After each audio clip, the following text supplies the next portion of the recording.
Hey guys, tonight we're diving into the wildly chaotic story of Julius Caesar's assassination. Basically what happens when your coworkers dislike you just enough to make history. Before you settle in, take a second to like the video and subscribe, but only if you genuinely enjoy the content. And drop a comment telling me where you're watching from and what time it is for you. I love seeing how many different corners of the world show up here. Alright, dim the lights. Maybe switch on a fan for that soft background hum. And let's ease into tonight's journey together. Long before Julius Caesar tried to upgrade Roman politics, the Roman Republic was busy bragging about how healthy and functional it supposedly was. Senators loved to boast that their ancient checks and balances kept everything stable. Meanwhile, by the 1st century BCE, the Republic was about as stable as a three-legged table on a slanted floor during an earthquake. But sure, stable. Rome had grown into a massive empire, yet its political system was still the same fragile antique designed for a tiny city-state. Imagine trying to run a global corporation with a rulebook written for a lemonade stand. That was Rome. The Senate kept insisting everything was fine while entire provinces burned in the background. Corruption was everywhere. Bribery wasn't just common, it was practically a lifestyle. Political alliances fell apart faster than a Roman marriage without a dowry. Senators switched loyalties so often that even they couldn't keep track of who they were betraying on any given Tuesday.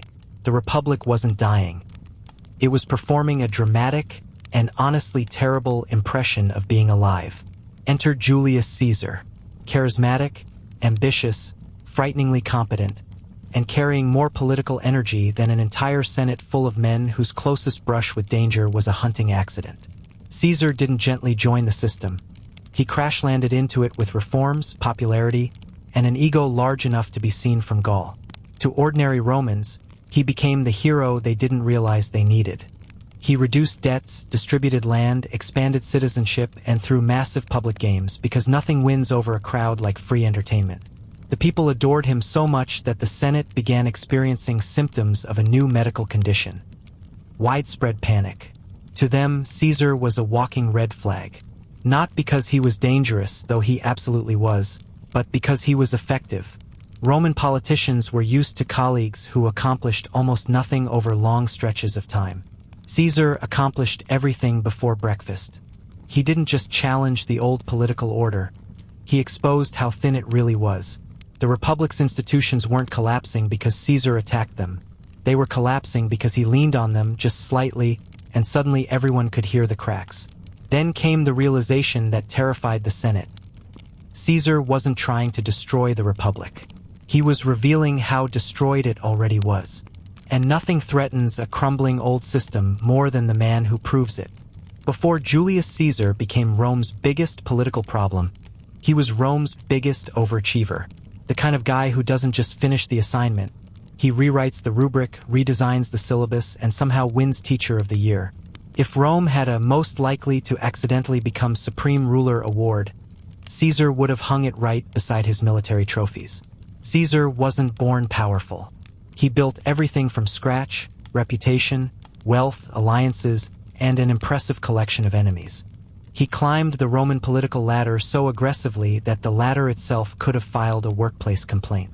By mid-career, Caesar had become the exact combination senators feared most: ambition, intelligence, charisma, military brilliance, and the uncanny ability to make the public adore him without even trying. Modern politicians would kill for that skill. Senators in Caesar's time literally did. But what truly made Caesar dangerous wasn't just his talent. It was the uncomfortable fact that he got things done. While most Roman politicians gave long speeches that meant nothing and accomplished even less, Caesar marched into Gaul, conquered it, wrote a bestseller about it, and mailed the Senate updates that basically said, "Still winning. Wish you were here." His campaigns were so successful that Rome practically ran out of new ways to brag about him.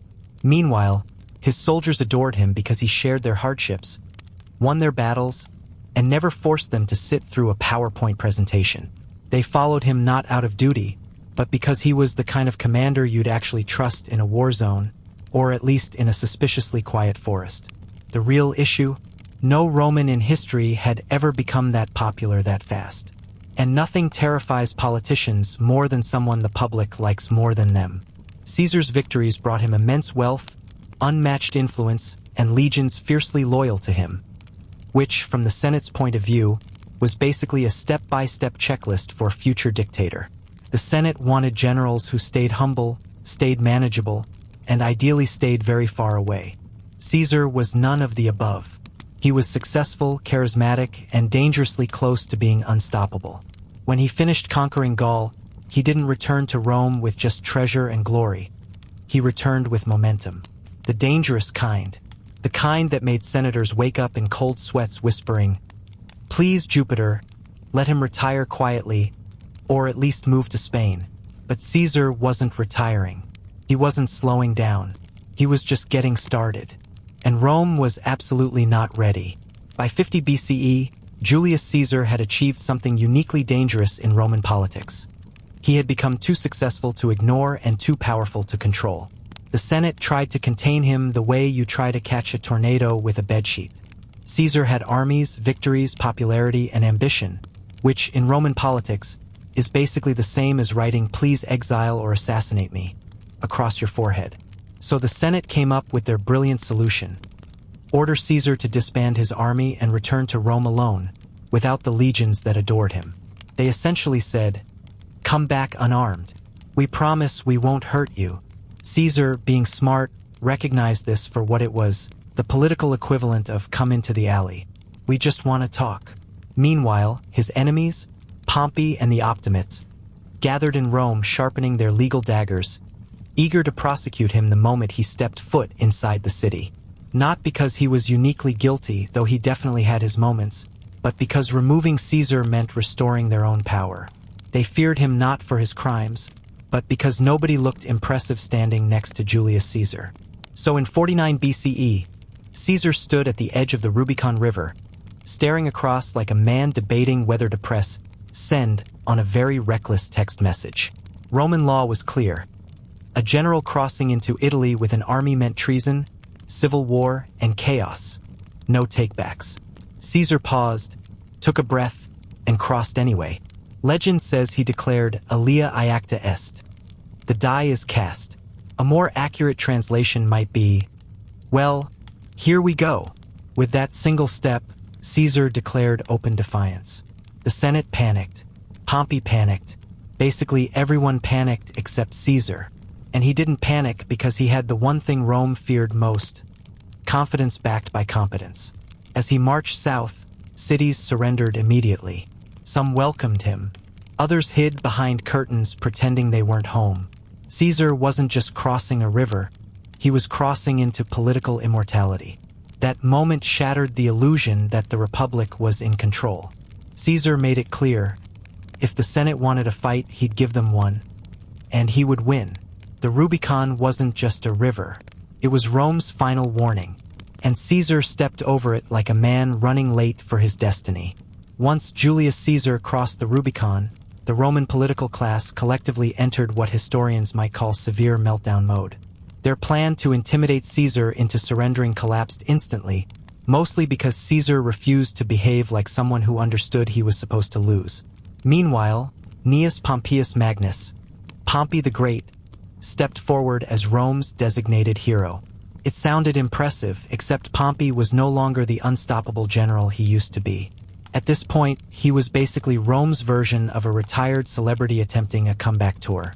Pompey had seniority, prestige, and a resume full of conquered continents. But he lacked one crucial thing: momentum. Caesar had spent the past 10 years winning nonstop in Gaul. Pompey had spent those same 10 years winning Senate arguments and avoiding paperwork. These were not equally transferable skills.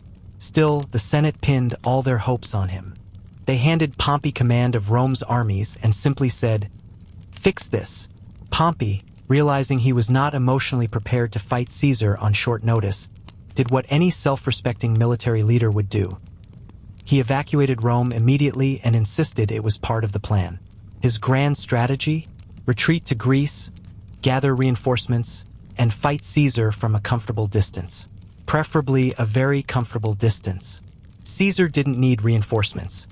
His loyal, battle-tested army was already with him, ready to win wars before breakfast. So he marched across Italy like it was his personal courtyard, picking up supporters as easily as a medieval influencer collecting followers. The showdown finally arrived at the Battle of Pharsalus in 48 BCE. Pompey had the numbers, the Senate's backing, and theoretically a better position. Caesar had experience, adaptability, and an army so used to winning they may have forgotten how to lose. It wasn't a battle. It was a live demonstration of what happens when discipline fights indecision. Pompey's forces crumbled. Caesar won decisively. Pompey fled to Egypt looking for safety, only to be greeted by a welcoming committee that misunderstood diplomacy as surprise assassination. They killed him, presented his head to Caesar, and expected applause. Caesar did not clap. Pompey's death wasn't a triumph. It was the end of an era. The Senate's old guard lost their champion, their shield, and their last illusion of control. With Pompey gone, Caesar stood alone at the top. No rivals, no counterweight, no brakes on the vehicle. He was speeding straight into Roman history. The Republic hadn't fallen yet, but it was definitely wobbling. After Pompey's spectacularly unfortunate exit from world history, Julius Caesar returned to Rome as the undisputed champion of, well, everything. And the Senate, realizing they now had the negotiating power of a wet sponge, tried to adapt. Their new political strategy was simple: pretend they were still in charge while giving Caesar every title he asked for. They made him dictator, which was fine at first, since Rome allowed temporary dictators in emergencies. But the emergencies kept mysteriously continuing, mostly because Caesar kept winning wars, solving problems, and reorganizing the state in ways that made the Senate feel like background characters. So they made him dictator again and again. It practically became a running joke. Oh, another crisis. Guess Caesar's dictator again. Better give Caesar absolute power until things are sorted out. That was the Senate's logic. They were basically auto-renewing his subscription. And then came the final upgrade: Dictator Perpetuo, Dictator for life. This was the political equivalent of slapping a "yes, I am basically king" sticker on Caesar's forehead and telling everyone to behave normally. To Caesar, the title made perfect sense. He needed uninterrupted authority to rebuild a republic collapsing faster than a badly made Roman roof. He wanted stability, efficiency, and the ability to make decisions without asking permission from 50 men who couldn't even agree on lunch. To everyone else, this new title was a glowing neon sign that said, "Monarchy loading." Romans despised kings with a passion normally reserved for tax collectors and people who cut in line. Their national identity was built entirely on not having a king. You could threaten them with famine, war, or plague and they'd stay calm. Whisper Rex, though, and they'd sprint into the streets screaming. So when Caesar sat on a golden chair, wore special robes, added his own month to the calendar, and placed statues of himself next to the gods, let's just say the vibes were not ideal. Some senators saw ambition turning into dominance. Others saw dominance turning into tyranny. All of them saw their political relevance evaporating like cheap wine in summer heat. The idea of Caesar ruling for life didn't just scare them. It convinced them that if they didn't act soon, they'd become museum exhibits titled, "What the Republic Used to Be." And nothing terrifies a politician more than irrelevance. If there was one word that could send Romans into psychological collapse, it was king. Romans feared kings the way modern people fear unexpected phone calls, with immediate suspicion and an overwhelming urge to flee. The Republic was built on the proud memory of kicking out their last king centuries earlier. They didn't just dislike monarchy, they treated it like a contagious disease. So when Julius Caesar started acting a little too regal, senators began sweating through their togas like they were trapped in a sauna run by their enemies. To be fair, Caesar didn't wake up one morning and announce, "I'm your king now." He wasn't stupid. But he did collect honors with such enthusiasm that Rome began to look less like a republic and more like a monarchy in beta testing. It started small. A special chair, a fancy robe, a statue among the gods, a month named after him. Very humble, very subtle. The Senate kept giving him honors because saying no to Caesar was becoming hazardous to one's career, and possibly one's health. And Caesar accepted all of them. Why not? When people hand you symbols of divine authority, refusing feels almost rude. But to ordinary Romans, these honors were red flags the size of naval sails. Then came the infamous Lupercalia incident. During the chaotic, high-energy festival, Mark Antony dramatically tried to place a royal crown on Caesar's head. The crowd's response was immediate, not cheers, but the ancient Roman version of absolutely not. Caesar refused the crown twice, performing the role of the reluctant monarch who definitely isn't enjoying the attention. But the damage was already done. The people thought it was staged. The Senate thought it was a test. Everyone understood what it meant. A trial balloon to see how Rome felt about crowns. Spoiler, Rome hated crowns. Rumors erupted everywhere. Caesar wanted to be king. Caesar planned to restore monarchy. Caesar was preparing to rule like the tyrants of old. It didn't matter whether any of it was true. Political fear spreads faster than political truth. And the senators, already anxious about his growing power, now saw him drifting dangerously close to the one thing Rome would never tolerate. The Republic had survived corruption, civil wars, riots, and a level of political incompetence that would make modern governments look organized. But a king? That was the final straw. To the senators, Caesar wasn't just becoming powerful. He was becoming un-Roman. And in their minds, that was a crime worthy of steel. If Rome had an unofficial motto during Caesar's rise, it would have been, "We love powerful men until they actually become powerful." The Senate was packed with aristocrats who adored prestige but despised competition. Their egos were enormous, their accomplishments modest, and their tolerance for being outperformed was hovering at a solid zero. Enter Julius Caesar, a man whose existence made every senator look like they had been running Rome on autopilot for decades. The Senate didn't just fear losing political control. They feared losing relevance. And in a society where public honor was the currency of life, irrelevance was a fate worse than bankruptcy. Caesar's victories made the Senate's achievements look like fancy internship credits. Even worse, he began doing the unthinkable. He solved problems without them. When the Senate stalled, Caesar acted. When they bickered, Caesar delivered. When they wrote long speeches criticizing him, Caesar wrote short laws that replaced them entirely. He made the government work again. Great for Rome, disastrous for men who preferred the machinery rusted, jammed, and safely under their control. This is where the Senate's ego detonated. Some senators truly believed Caesar threatened the Republic. Others were mostly upset they weren't being invited to the good banquets anymore. Many feared Caesar's popularity made their opinions optional, like the fine print on a loan contract. And then came the final insult. Caesar forgave his enemies. This mercy, meant to unify Rome, only terrified them further. A forgiven enemy isn't a safe enemy. It's a man who knows you owe him your life and could collect that debt any time he chooses. The Senate felt like a group of nervous cats being gently petted by a man holding a knife, just in case. That's when the conspiracy began to form. A loose alliance of senators with three shared traits: bruised egos, shrinking influence, and an unshakable belief that everything would magically improve if they simply removed Caesar from the equation. A belief requiring optimism so powerful it deserved its own shrine. They convinced themselves they were heroes, liberators, guardians of the Republic. In reality, they were overconfident aristocrats terrified that Rome's most capable leader wasn't them. The Senate liked to pretend they were saving Rome from tyranny, but deep down, many were really saving Rome from something far more threatening to their pride. A future where Caesar succeeded without them. Every great political disaster needs a project manager. And for Caesar's assassination, that job went to Gaius Cassius Longinus, a man powered by principle, ambition, and an Olympic-level amount of personal resentment. If Caesar was the sun, Cassius was the guy standing off to the side muttering, "It's too bright, and I hate it." Cassius didn't just dislike Caesar.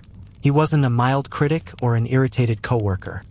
He hated Caesar with the intensity of someone who's been overshadowed at one too many staff meetings. Part of that came from ideology. Cassius claimed he was defending the Republic. Part of it came from pride.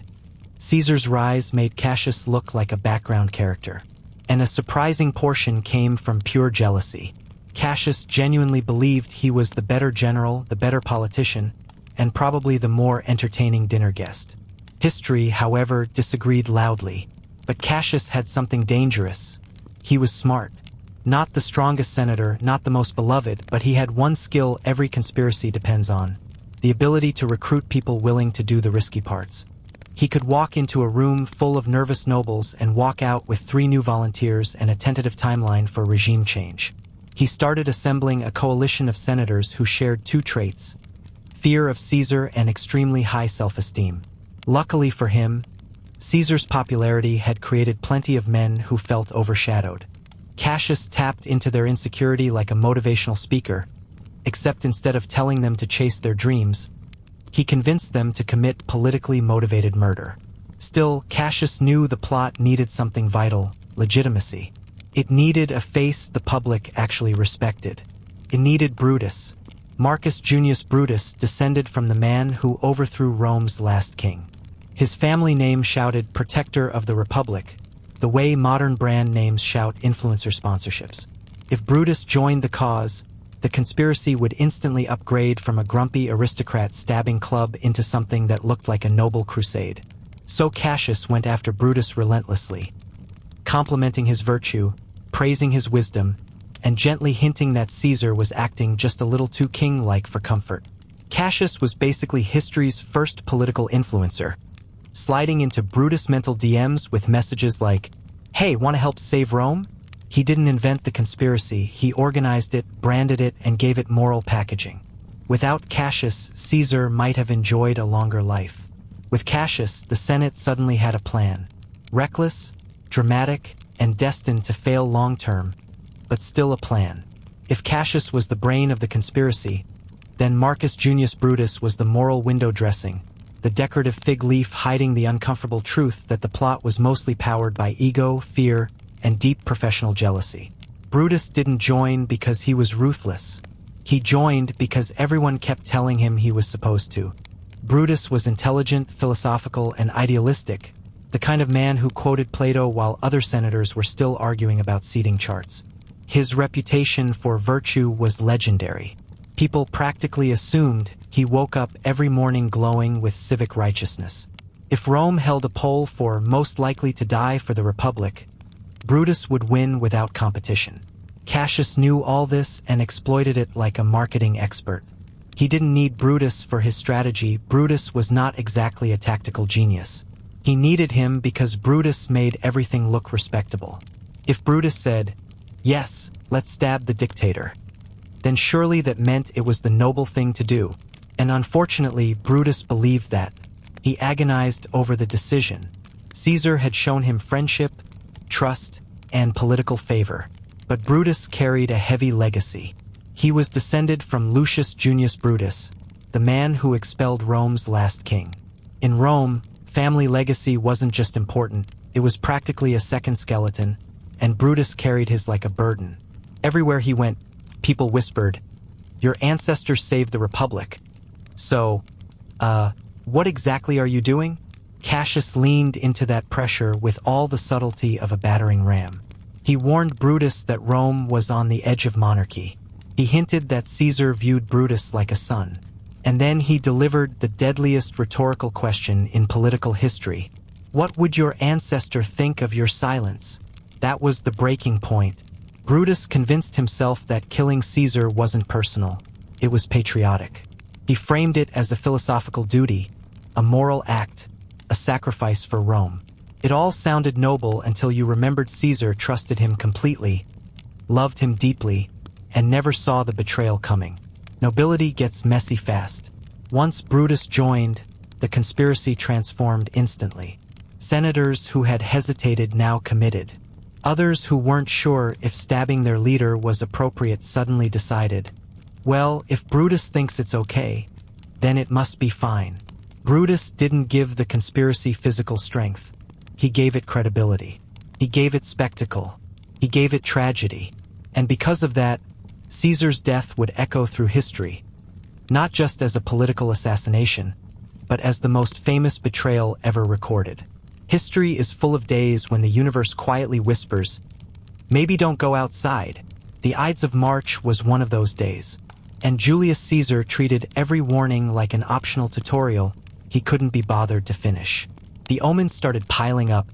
Strange storms, bizarre animal behavior, unsettling visions, and prophets muttering dramatic lines like, "Beware the Ides of March."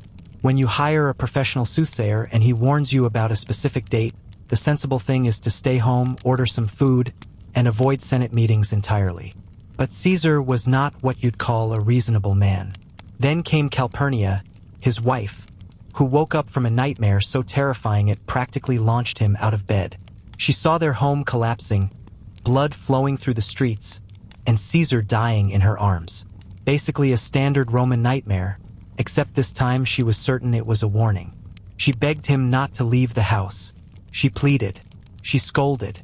She deployed what modern historians politely refer to as classic wife logic. And amazingly, for a moment, Caesar agreed. He stayed home, admitted the omens were unsettling, and even told officials he wouldn't be attending the Senate that day. Then Decimus Brutus, one of the conspirators, showed up to ruin the day with the confidence of a man fully committed to his villain arc. He told Caesar the Senate would view his absence as weakness, that staying home because of a dream would make him look foolish, and that the senators were eagerly waiting to honor him. Caesar, who never met a compliment he didn't instantly believe, found this argument far more appealing than supernatural warnings or his wife's entirely reasonable terror. So he changed his mind. Again, he stepped outside, ignoring the prophets, ignoring Calpurnia, ignoring the sheer avalanche of omens Rome had produced in the past 12 hours. One friend even tried to hand him a written warning spelling out the assassination plot. Caesar, in a tragic masterclass of bad timing, shoved it into his stack of unread letters. He planned to look at it later. Of course, later would not exist. Everything around him screamed, "Julius, do not go to the Senate today." And Caesar replied with, "I'll just check one quick thing. The Ides of March wasn't destiny. It was avoidable." But Caesar chose pride over caution, appearances over instincts, and politics over safety. History, watching patiently, prepared the most famous plot twist the ancient world would ever witness. The morning itself started suspiciously. Caesar made his way to the Theater of Pompey, a building named after the man he defeated in the Civil War. The vibes were atrocious. It was like attending a staff meeting in a conference room named after your ex-rival who your team accidentally got fired. That's not a workplace. That's foreshadowing. As Caesar approached, a crowd gathered, waving letters and petitions. One of those letters contained a full warning about the assassination. Caesar, efficient at everything except opening important documents, tucked it away like junk mail and told himself he'd read it later. Spoiler, he absolutely would not. Inside the building, the conspirators gathered with the exact energy of students who didn't rehearse their group presentation but are determined to fake confidence anyway. They had practiced the basics. Surround Caesar, distract him, stab dramatically. That was the plan. What nobody rehearsed was what to do if he fought back, yelled, or tried to leave. The plot had enthusiasm, not structure. When Caesar entered, the senators stood to greet him. Brutus and Cassius exchanged nervous glances. Several conspirators gripped their hidden daggers so tightly they were probably leaving dents in their togas. Caesar took his seat, blissfully unaware he was sitting in the ancient equivalent of a poorly planned murder escape room. To kick off the attack, they needed a distraction. Enter Tullius Cimber, whose acting skills could charitably be described as community theater level. He handed Caesar a petition, then yanked on his toga. Caesar snapped at him, annoyed. Meanwhile, the other conspirators closed in, forming a tight circle.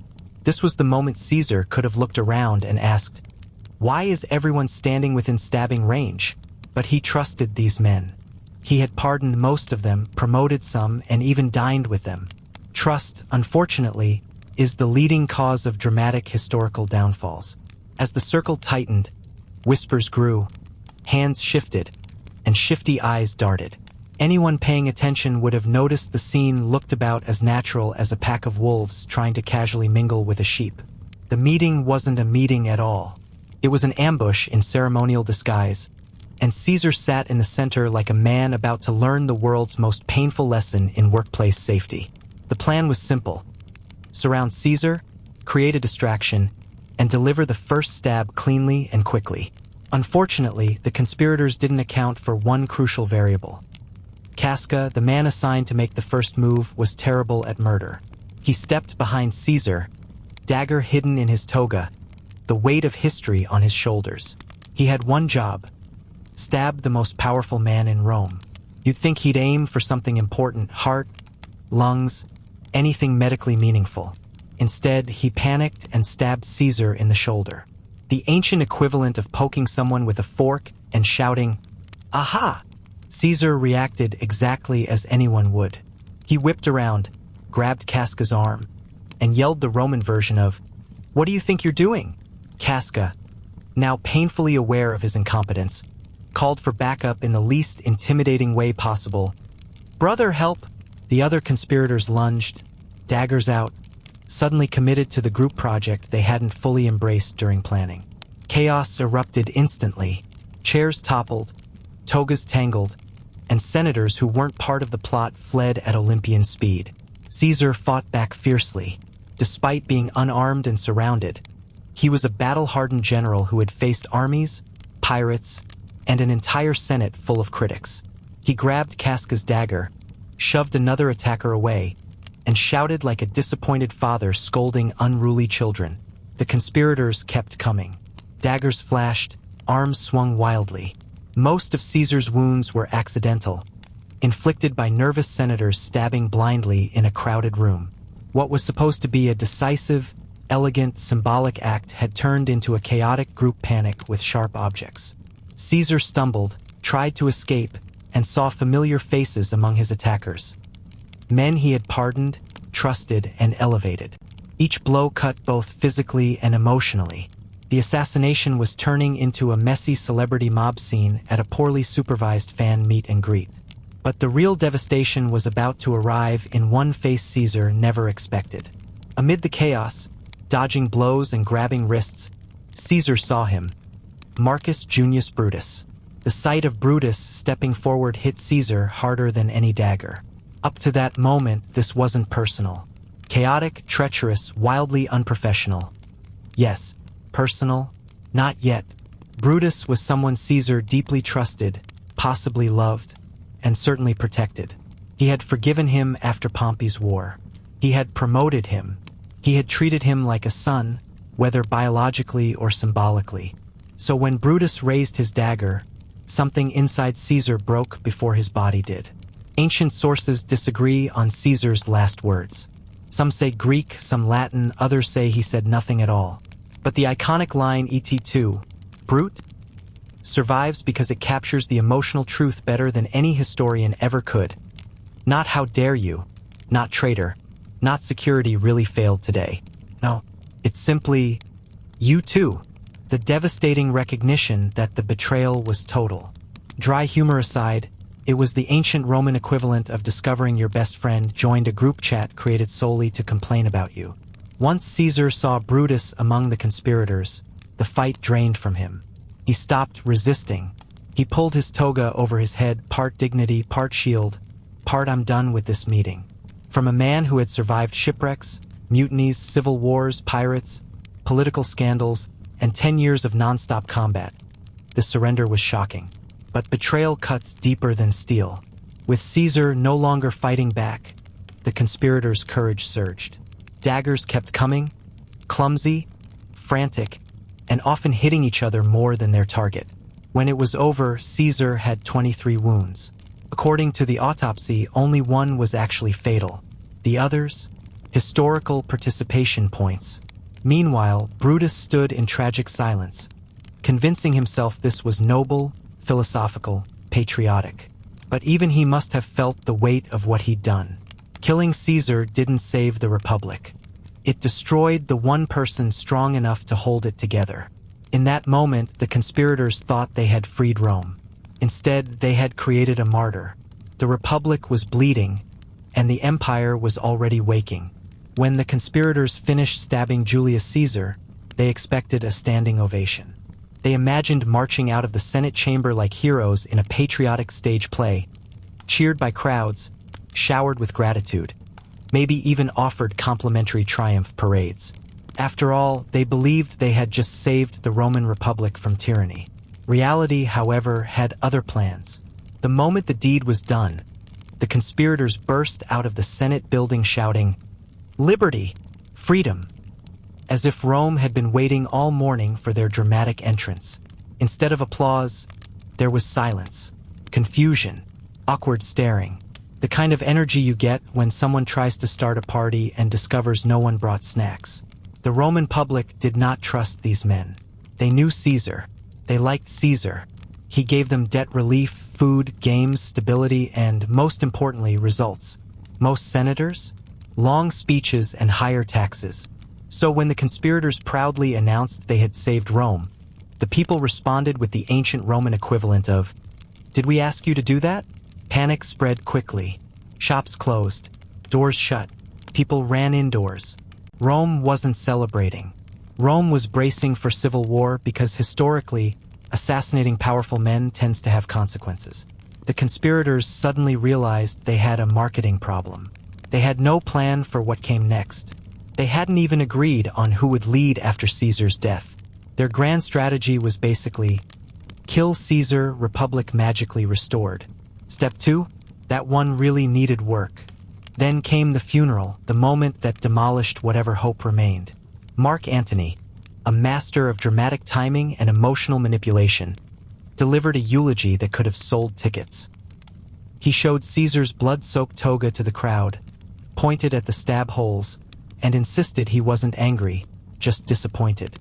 Rome erupted into grief, then fury. The mob turned on the conspirators. Houses burned.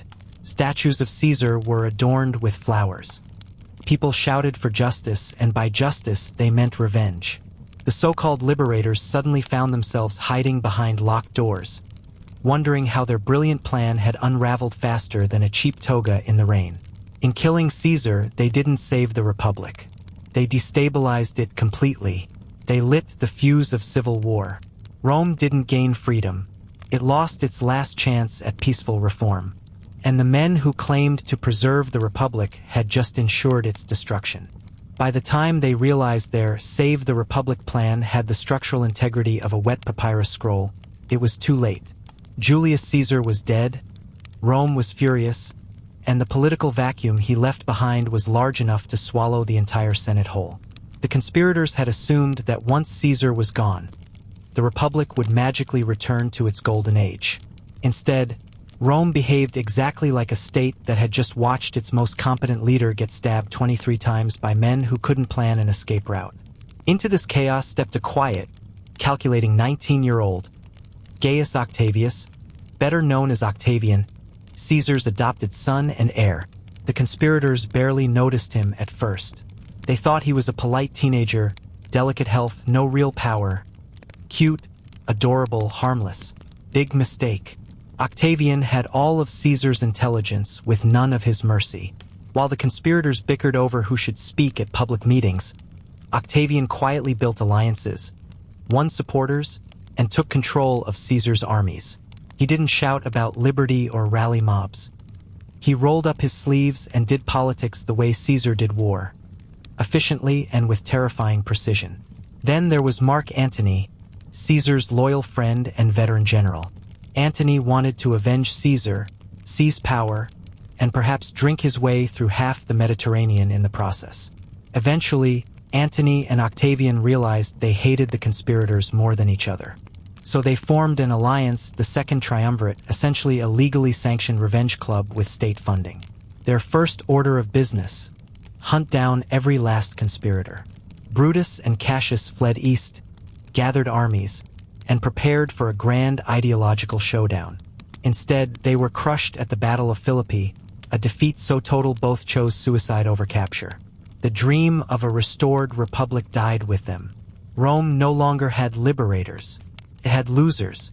With their enemies gone, Antony and Octavian inevitably turned on each other, because apparently Rome was allergic to peace. Their rivalry culminated in another civil war, which Octavian won decisively. Antony and Cleopatra fell. Octavian returned to Rome as the unchallenged ruler of the Mediterranean. In 27 BCE, he renamed himself Augustus and became the first Roman emperor. The Republic was gone. The empire was born. And it all started because a group of ambitious senators thought 23 stab wounds would fix everything. Spoiler, it did not. Then the scene shifts, alive with sensory detail. The first breath you take in Tudor London isn't gentle. It hits like a wall, thick, living, impossible to ignore. The air is a stew of brewing beer, tallow smoke, horse manure, frying eels, human sweat, rotting river mud, and whatever leaked from chamber pots the night before. Locals barely notice it. Outsiders gag, cross themselves, or blame the devil. But this is London's signature scent. The price of being the busiest, loudest, fastest-growing city in the kingdom. The sun rises over crooked timber houses, upper floors leaning inward like gossiping old women. A milkmaid steps carefully around puddles of unknown origin. A baker sweats through shutters while yelling at a boy chasing a chicken down the lane. Across the street, a woman empties her night bucket into the gutter, barely shouting, because everyone already knows to keep their heads down. Despite the filth, the city pulses with life. Street hawkers call out their wares in practiced rhythm. Hot pies, fresh pies, oysters, 6 for a penny, old clothes, bring out your old rags.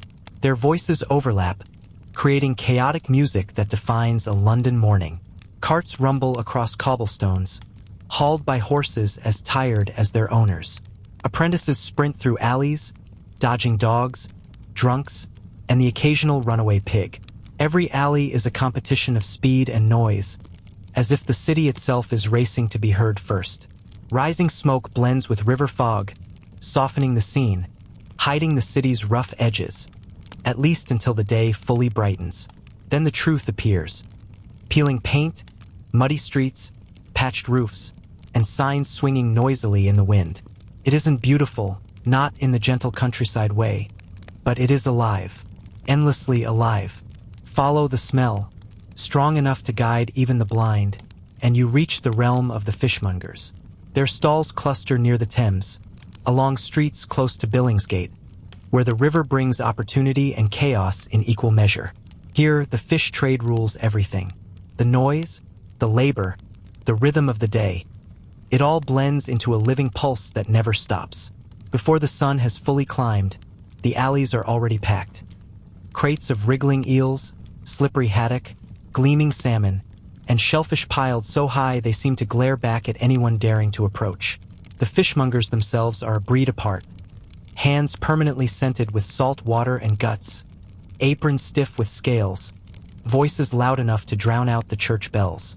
They shout prices like life depends on it, mock rivals with surgical precision, and argue with customers as if a single miscounted penny could ruin entire dynasties.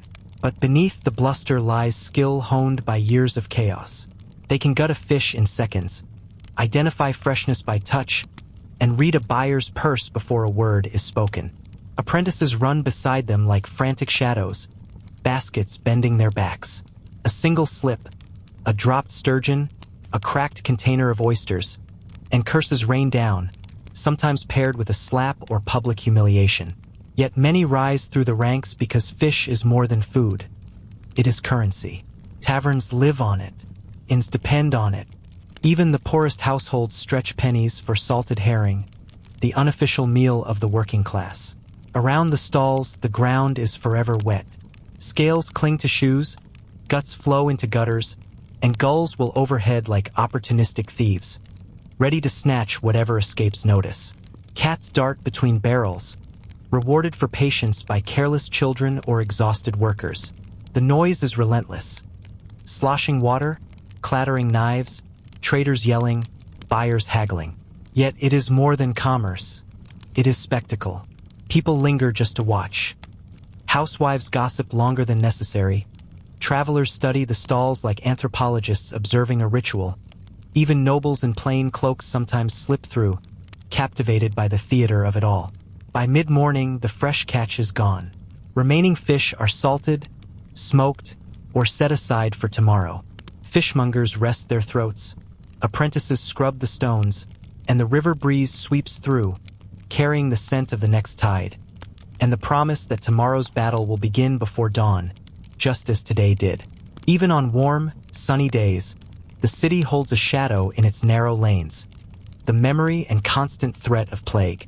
It never fully sleeps. Sometimes it lies dormant. Other times, it awakens with fury. Rumors spread quickly. A neighbor coughs strangely, a child collapses, a family falls silent. And then they appear, the figures that inspire fear sharper than thieves or tax collectors. The plague doctors, wrapped in waxed leather, faces hidden behind beaked masks stuffed with herbs, vinegar-soaked sponges, and superstition. They move like grim omens. Their long snouts twist the familiar into the nightmarish. Children disappear behind doorways. Housewives cross themselves. Shopkeepers slam shutters, trapping death outside. The doctor's wooden cane taps the stones, not only for balance but to prod the sick from a distance. Every footstep, every rustle of robes carries a warning. Death walks here. Behind them might follow watchmen, marking infected houses, hammering boards, sealing families inside to await fate. Inside these homes, life is heavy. Straw bedding reeks of sweat and fear, air stagnant, windows tiny and rarely opened, rats scuttling beneath floorboards, spreading fleas carrying invisible death. Even healthy families dread the plague doctor's arrival. An accusation of sickness could mean confinement, isolation, even worse. Once the boards go up, streets empty as if cursed. Yet plague doctors are not magicians. Leeches, herbs, smoke, potions, little more than hopeful guesses. Still, they walk into danger willingly, courage outweighing knowledge. When they depart, silence follows. Sometimes hope, sometimes grief. Residents whisper prayers with every turn, hoping the next visit is not theirs. If fishmongers give London its smell and plague doctors its fear, street hawkers give it heartbeat. From sunrise to the last light, they fill the city with a relentless chorus. Sellers of food, trinkets, remedies, and gossip belt out cries so loud they seem to vibrate the cobblestones themselves. Each hawker has a signature pitch. The pie seller cracks his voice shouting hot pies, hot beef pies. The pins and needles seller chants in half song, half ritual. A lavender vendor walks slowly, offering fleeting calm amid chaos. Children selling matches or apples shout over one another, as if noise alone might conjure coins.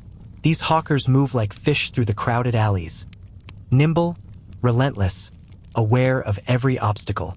The streets are a battlefield. Carriages rattle by, not slowing. Butchers dump bloodied water into gutters. Housewives jostle for space. Every step, every shout, every clatter contributes to the symphony of life in Tudor London. Fierce, chaotic, alive. Amid the chaos, carts rattled over cobblestones, pulled by horses with patience worn thin. Cows were milked in alleyways, goats nibbled at stray scraps, and chickens flapped in sudden panic when a hawker's shout pierced the air. Children ran between stalls, dodging deliveries and livestock alike, their bare feet slapping wet stones, earning reprimands or playful scolds in equal measure. Every misstep could trigger a chain reaction. A dropped basket, a startled dog, a runaway pig, and suddenly, a corner of the market became a miniature battlefield. Street musicians added to the symphony. A lute player plucked frantically, competing with the rhythmic clatter of coopers hammering barrels. A hurdy-gurdy squealed somewhere else, harmonizing unintentionally with the bellows of a blacksmith's forge. Minstrels sang tales of kings, rebels, lovers, and murderers, their voices rising above the crowd, weaving through the shouts of hawkers and the bleating of animals. Even the rogues and pickpockets became part of the performance, disappearing into the crowd as naturally as smoke, returning with purses that jingled like small triumphs. The market was also a stage for human drama. Husbands argued with wives over prices, apprentices argued with masters over tasks, and merchants argued with one another over territory and reputation. Deals were struck, bargains were made, and sometimes, tempers boiled over into fistfights. A cut purse might disappear just as quickly as a thrown loaf of bread. And through it all, the city kept moving, breathing in disorder, exhaling vitality. Above, narrow windows and crooked balconies held spectators. Children leaned over railings, gasping at the commotion below. Women called out to vendors, negotiating, gossiping, laughing, and scolding all at once. Occasionally, a nobleman, cloaked in plain garments, peered down from an upper floor, fascinated by the raw, unpolished energy of the market below. In the quieter corners, the city whispered its darker truths. Alleyways smelled of damp refuse and stagnant water, but also held tradesmen quietly shaping materials that would keep London standing. Blacksmiths forged nails and tools, coopers assembled barrels, weavers and spinners prepared cloth for merchants and tailors. Their work was the hidden pulse beneath the street chaos, steady and necessary, the rhythm that allowed the city to survive. The hawkers, rogues, and performers moved atop this rhythm like dancers on a massive, uneven stage. Jugglers flung knives in alleys too narrow to accommodate them. Fire eaters lit torches near barrels of oil. Fortune tellers whispered doom and hope in equal measure. Everything was a spectacle, chaotic, dangerous, brilliant. The boundaries between survival, entertainment, and deception blurred seamlessly. And always the market moved with the day. As morning faded into noon, sun climbed high, smells intensified, voices grew hoarse, and the city's heartbeat quickened. By mid-afternoon, the ebb and flow of trade brought brief respites. The fishmongers had sold out. Apprentices delivered their final baskets. Rogue pickpockets slunk away to the shadows, and performers paused to rest or rehearse for evening shows. Yet the noise never fully ceased. Somewhere, a bell rang. A cart overturned, a dog barked, and the city's life surged onward. In Tudor London, every step mattered, every voice counted, and every corner hid a story. The market was a living organism, chaotic, merciless, yet endlessly fascinating.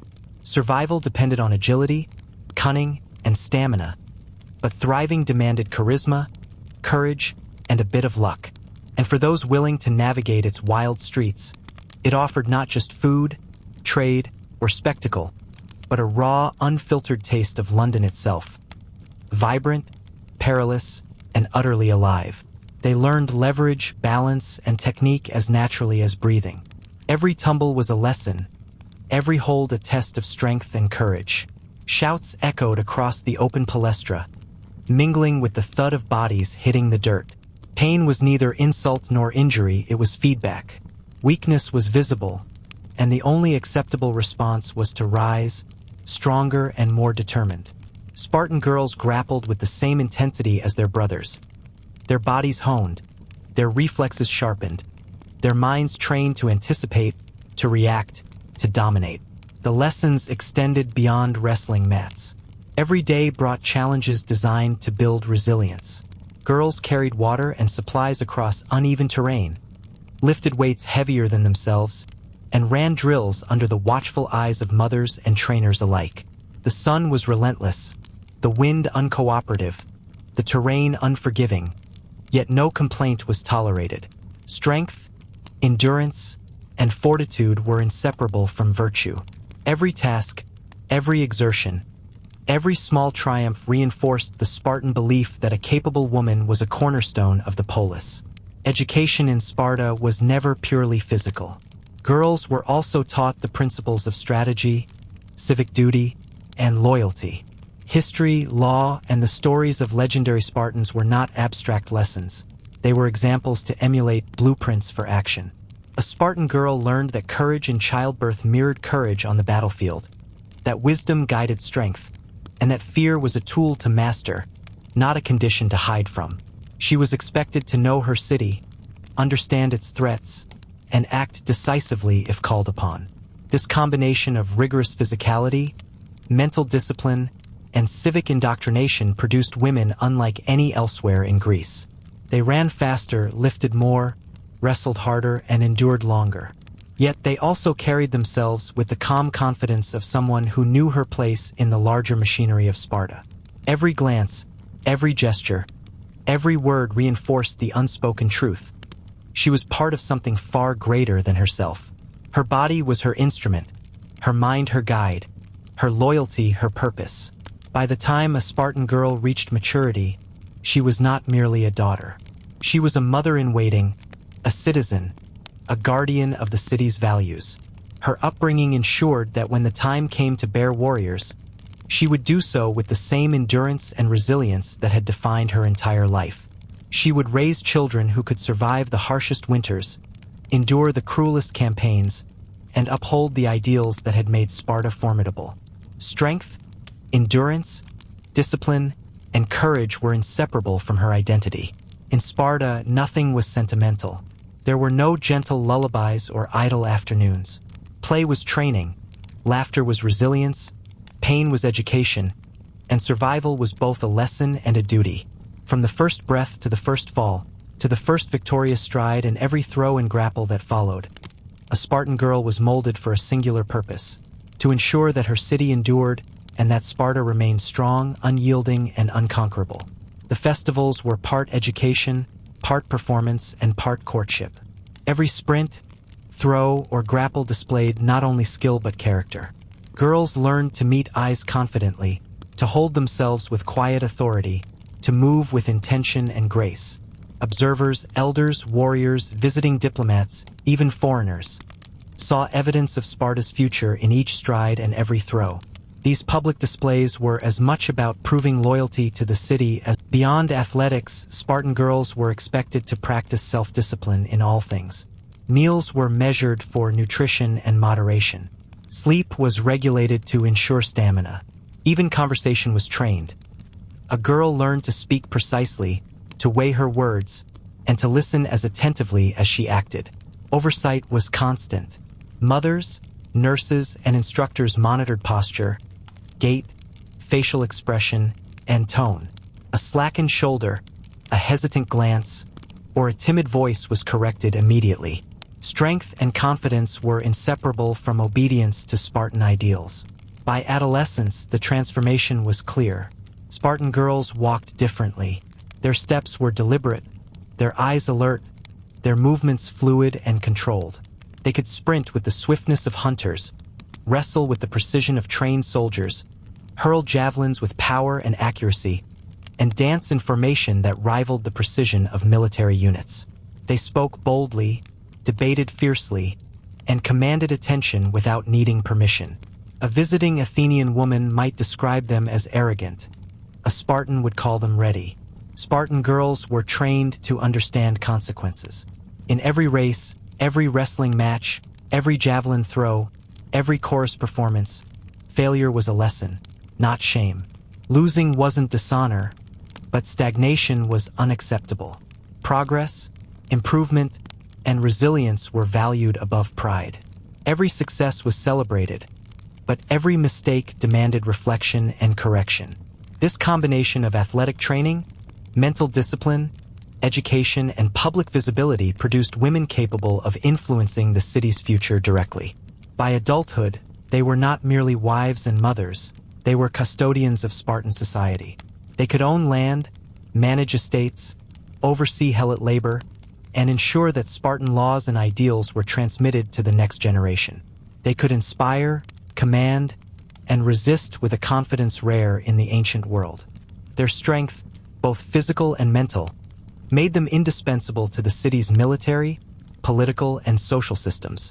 Spartan girls, unlike their counterparts elsewhere in Greece, were visible, celebrated, and formidable. Their bodies and minds were instruments of civic power. The combination of rigorous athletics, disciplined education, public performance, and social responsibility ensured that every Spartan woman would contribute to the city's enduring strength. When they married, they did so not as fragile companions but as partners who could challenge, support, and outthink their husbands if necessary.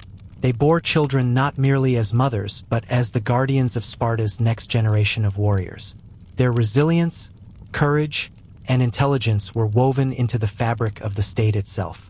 Every stride, throw, song, and lesson had prepared them to uphold the ideals of Sparta, ensuring that the city remained strong, unyielding, and unconquerable. In Sparta, The upbringing of a girl was never gentle, never ornamental, never optional. It was essential. It was civic duty. And it created women who walked through the world with the certainty that strength, of body, mind, and spirit, was their birthright and their responsibility. Inside the gradina, every stone, every timber, every carefully stacked pile of goods spoke of centuries of authority. The nobles' lives were bound to the rhythms of the fort and the land it commanded. Dawn brought inspection of the walls, patrols along steep approaches, and the clatter of armor as young heirs practiced drills under watchful eyes. Sunlight glinted off the polished shields and weapons stored in racks along the courtyard, a daily reminder that power was both inherited and defended. Noble households were labyrinthine, a combination of domestic space, ceremonial halls, and strategic vantage points. Kitchens were large, smoke curling from open hearths where stew pots simmered over wood fires. Servants moved swiftly, carrying grain, salted meat, and freshly baked bread to tables where the family gathered to plan the day, receive petitions, or deliberate over disputes with allied or rival clans. Storerooms bulged with wealth. Furs, imported textiles, weapons, jewelry, and the occasional prized artifact brought back by raiding parties or merchants. Every object reinforced the household's prestige and reminded all who entered that they were under the authority of blood and tradition. Warriors trained in the courtyards with a disciplined intensity. Sons of the clan honed swordplay and spear drills, while younger boys learned to run the rough paths that surrounded the fort, climbing rocks and leaping ravines to develop agility and courage. Their mothers observed closely, instilling lessons not only of endurance and obedience, but also of strategy and honor. A noble lineage demanded more than brute strength. It required cunning, foresight, and the ability to inspire loyalty among both kin and retainers. Outside the walls, the gradina's presence shaped the surrounding landscape. Farmers and herders who lived in the valleys below understood that their fortunes were intertwined with the noble household above. Tribute, labor, and allegiance were not optional. They were woven into the culture itself.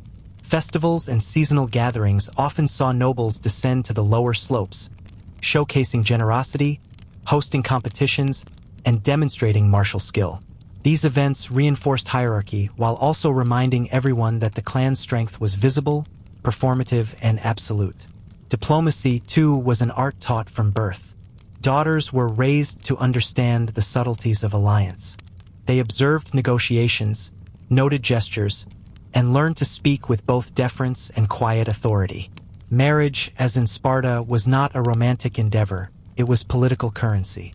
A single wedding could cement trade routes, quell disputes, or create powerful coalitions across mountains and rivers.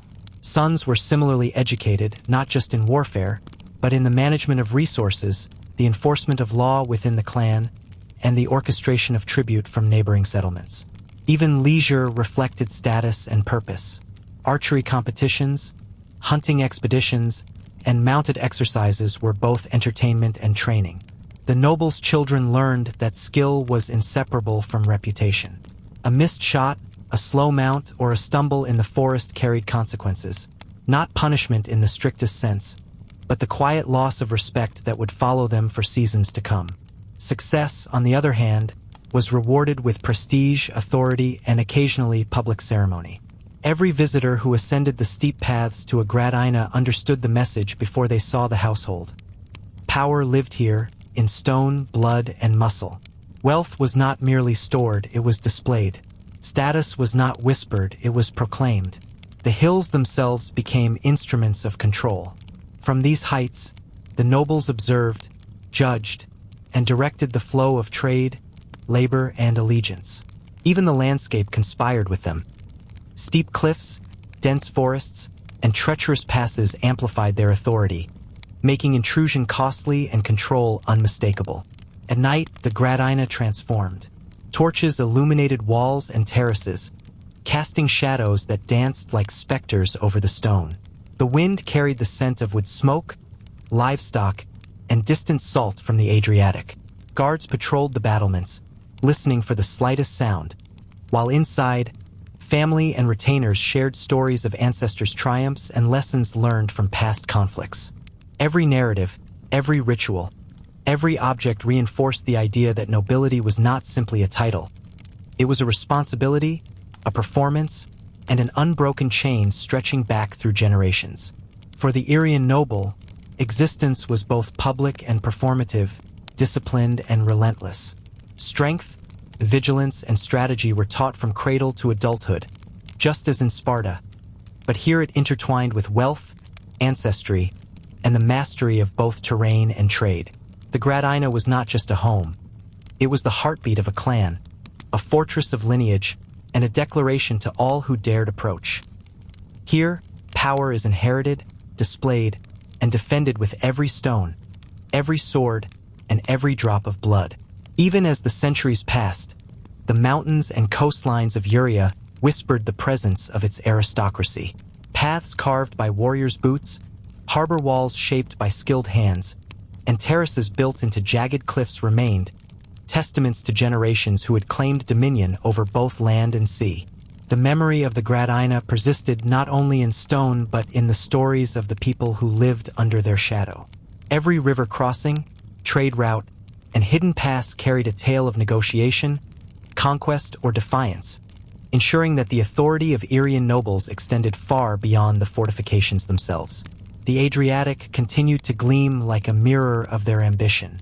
Even when foreign fleets sailed its waters, Irian chieftains, descendants of those who had first harnessed its trade, remained influential, directing traffic, exacting tolls, and ensuring their ships carried goods, messages, and alliances to distant ports. Their fleets were not only tools of commerce but instruments of power projection. A single well-timed maneuver could secure trade dominance or intimidate rival clans. Mariners knew that a Irian flag meant both opportunity and risk. Within the hill forts, life followed a rhythm dictated by lineage and duty. Noble children were immersed in the same rituals, training, and education that had shaped generations. Sons learned to navigate both the battlefield and the negotiation table. Daughters mastered household management, diplomacy, and ceremonial leadership, ensuring that the social and economic influence of their family remained unbroken. These young nobles internalized the lessons of their ancestors, understanding that each act, whether on the battlefield, at the feast table, or in the harbor, reflected the honor of their lineage. Prestige was performative, a constant display of authority and refinement.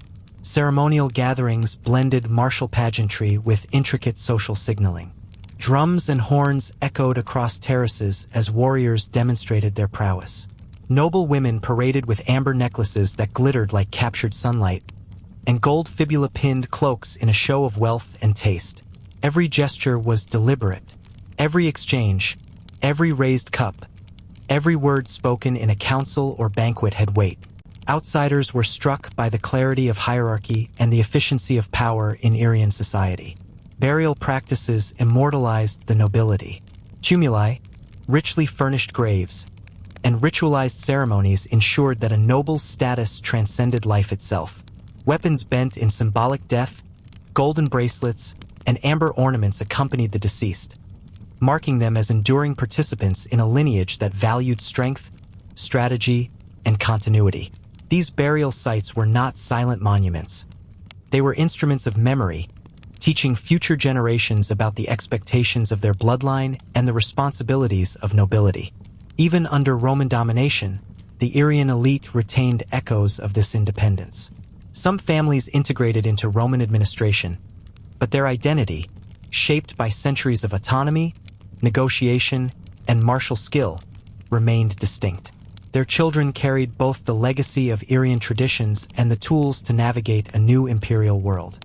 Wealth, prestige, and ritual practice ensured that their influence persisted, while tombs and artifacts served as tangible proof of a culture that refused to vanish quietly. The Irian nobility exemplified a society in which power was inseparable from lineage, visibility, and action. Gold, amber, armor, and fortified hills were more than symbols. They were instruments of governance and identity. Rituals, feasts, and maritime commerce reinforced the authority of each generation. Women, far from passive, wielded influence in inheritance, diplomacy, and household administration.